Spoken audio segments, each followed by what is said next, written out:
গাঁৱৰ নাম হৈছে ৩ নং ভেলুগুৰি। কোন ৰাজহ চক্ৰ অন্তৰ্গত? ৰাজহ চক্ৰ অন্তৰ্গত আমাৰ ইয়াক কছাৰী গাঁও ৩ নং ভেলুগুৰি। এই ৰাজহ চক্ৰ এইবিলাক নাজানো, জানো খাটোৱাল মৌজা। ইয়াত উচ্ছেদৰ জাননী দিছে নেকি? উচ্ছেদৰ জাননী আজি শুনা পাইছো দিছে, আগত জানা নাই। আপোনালোকে কিবা ক'বলগীয়া আছে নেকি? আমাৰ ক'বলগীয়া একো নাই। চৰকাৰে যদি চৰকাৰ মাটি দৰকাৰ পৰিছে, চৰকাৰ মাটিখিনি নিয়ক। আমাক আমন্ত্ৰণ দিছে, আমাৰ আমন্ত্ৰণখিনি ৰাখি চৰকাৰখিনি নিয়ক। আপোনালোকক মানে আমন্ত্ৰণো দি থৈছিল? আমন্ত্ৰণ দিছে আমাক আজি প্ৰায় ৩০ বছৰমান আগত আমন্ত্ৰণ দিছে। আমাৰ ইয়াত জন্ম হৈছে, আমাৰ ইয়াত জন্ম হোৱাৰ পিছত প্ৰায় ৩৫-৪০ বছৰমান হৈছে আমাৰ বয়স। পিছত আমন্ত্ৰণ দিছে এই ১৯৮৫ চনত। সেইখিনি মানে উচ্ছেদ কৰিবলৈ আপোনালোকে নাই দিয়া, হাক দিছে? সেইখিনি উচ্ছেদ কৰিব নালাগে তাৰমানে? না, আমন্ত্ৰণখিনি উচ্ছেদ কৰিব নালাগে। বাকী চৰকাৰীখিনি পাৰিব? চৰকাৰ মাটি আছে, সিহঁতৰ দৰকাৰ পৰিছে লৈ যাওক, আমাৰ আপত্তি নাই।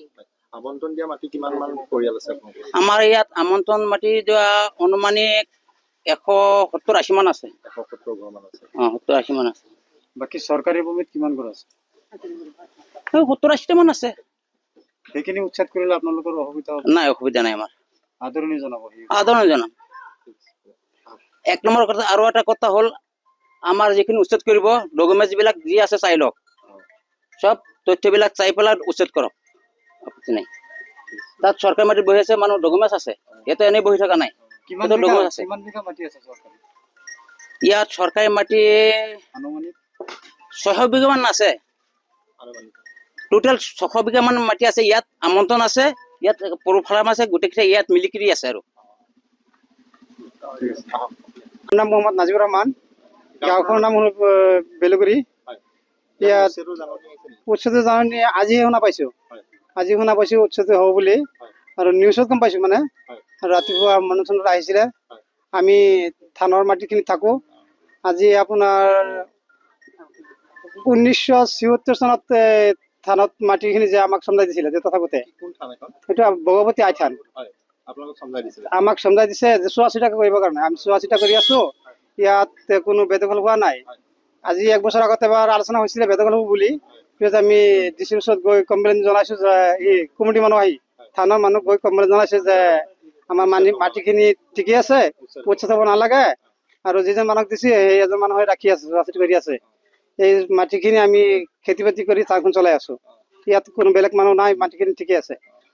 আমি যিখিনি ৰাখি আছো, চোৱা চিতা কৰি আছো, কামলা হিচাপত, ৰখীয়া হিচাপত কৰি আছো। আমাক যদি গুচি যাব পাৰিম, নাই। মাটিখিনি এতিয়ালৈকে থানাৰ নামতে আছে। সেইখিনি মাটি উচ্ছেদ কৰিব নালাগে, থানৰ নাম বস্তু, থান চলি আছে। এনে চৰকাৰী ভূমিখিনি যিখিনি চৰকাৰী আছে, চৰকাৰেহে ক'ব পাৰিব কোনখিনি দৰকাৰ। এনে পলু ফাৰ্ম আছে, আপোনাৰ বলখেলা ফিল্ড আছে, আপোনাৰ লীলাদেৱৰ নামত মাটি আছে। সেইফালে মাটি খালী আছে, কেইটামান মানে ঘৰ আছে, বেছি ঘৰ নাই, ৭০-৮০ মান ঘৰ মান আছে। সেইখিনিতো সময় দিয়া নাই, টাইম দিয়া নাই, কেতিয়া হেৰি কৰিব। আজি মানে কেইটা ঘৰত মানে নোটিচ দিছে আৰু সেইখিনি গম পাইছো। যিখিনি মানে দখলত আছে, সেইখিনি উচ্ছেদ কৰিলে আপোনালোকৰ কিবা আপত্তি আছে নেকি? যিখিনি আপোনাৰ বৰ্তমান নাই, বেলেগ মানুহ দখল কৰি আছে। এইটো বেছিভাগ মাটি আপোনাৰ হিন্দু নামতে আছে, সিহঁতে খাই আছে। এনে মুছলমান মানুহক দি পেলাই সিহঁতে খেতি কৰি আছে। আমাৰ মানুহে মানে তেনেকুৱা আমি জব্দ কৰি ৰখা নাই। অসমীয়াৰ নামত মানুহখিনিৰ নামত, কছাৰী মানুহবিলাকৰ নামতে আছে মাটি।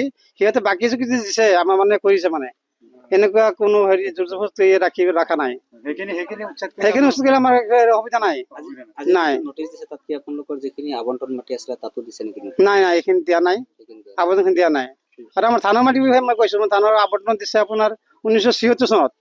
তেতিয়াৰ পৰা মাটি আমাৰ দেউতা থাকোতে, দেউতা গুচি গ'ল, দেউতা ইয়াতে ডাঙৰ দীঘল হ'ল, দেউতা গুচি গ'ল, আমি ইয়াত জীয়া হলো, ডাঙৰ দীঘল হলো। মাটিখিনি ঠিকে আছে এতিয়ালৈকে। মাটিখিনি বেলেগ মানুহক কোনো হেৰি কৰা নাই, বেদখল কৰি ৰখা নাই। মাটিখিনি এতিয়া খোলাই আছে, অসুবিধা নাই। যিকোনো খবৰৰ বাবে যোগাযোগ কৰক 7099017330 লগতে 7099017110 নম্বৰত।